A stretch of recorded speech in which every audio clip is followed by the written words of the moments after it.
ওসমান হাদি ভাইয়ের হত্যাকারী শুটার ফয়সালকে পরপর 2 বার জামিনে মুক্ত করে দিছে জামাতের আইনজীবী শিশির মনির।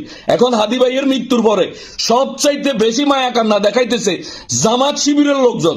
হাদি ভাইয়ের লাশ নিয়ে তারা রাজনৈতিক ফায়দা লুটার অপচেষ্টা করতেছে, জায়গায় জায়গায় আগুন দিতেছে, জায়গায় জায়গায় ভাঙচুর করতেছে, দেশের মধ্যে একটা অস্থিতিশীল পরিস্থিতি ক্রিয়েট করতে চাইতেছে জামাত শিবিরের লোকজন।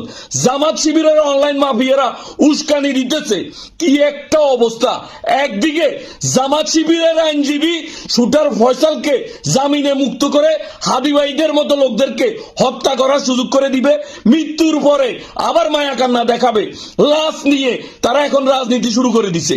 আমি জামাত শিবিরের দৃষ্টি আকর্ষণ করতেছি, হাদি ভাইয়ের লাশ নিয়ে এই দেশে কোনো রাজনীতি হবে না, কোনো প্রকার রাজনৈতিক ফয়দা লুটতে দেয়া হবে না কাউকে। জামাত শিবিরের অবস্থান দেখছেন, একদিকে জামাত